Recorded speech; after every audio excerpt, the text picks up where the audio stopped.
మరి అలాంటి వాడిని ఎలా వెనకేసుకొస్తాం? మన బంధువు అని చెప్పి, మన కాపు కులుస్తారని చెప్పి ఎలా వెనకేసుకొస్తాం?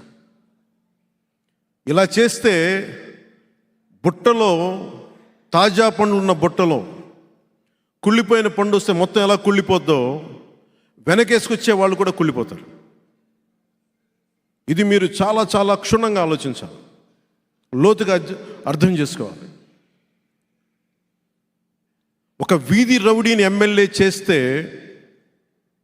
ఏ స్థాయికి వచ్చిందో ఈ రోజున భీమవరం చిన్న సోడా, నిమ్మకాయ సోడా అమ్ముకునే వ్యక్తులను కూడా బెదిరించే స్థాయికి వెళ్ళిపోయింది.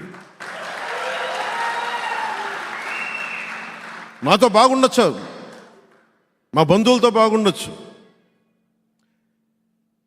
అట్టడుగు వర్గాలతోటి అత్యంత దూరాన ఉన్న వ్యక్తితోటి ఎలా ప్రవర్తిస్తాడన్న దాని మీదే మనం ఆధారపడి ఉంటాం. ఇది నాకు చాలా చాలా వేదన కలిగించింది. నేను చాలాసార్లు పార్టీ పెట్టడానికి సొంత నన్ను కాదని బయటకు వచ్చాను, గుర్తుపెట్టుకోండి. ఆయన కాదనే వచ్చాను, ఆయన ఇబ్బంది పెట్టే వచ్చాను, నాకు తెలుసు. కానీ నేను ఆశయం మీద నిలబడితే, కొట్లాడితే ముందు వెనక చూడను.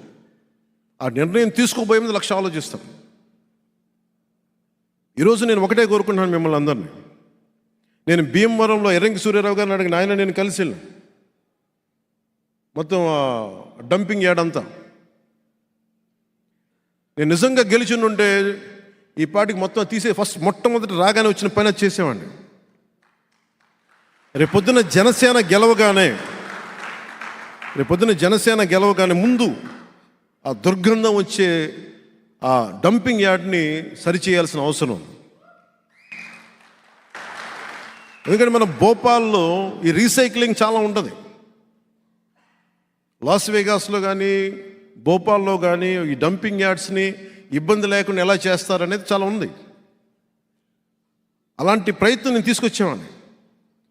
కానీ ఇప్పుడు మీ అందరి రాకతోటి జనసేన రేపు గెలవగానే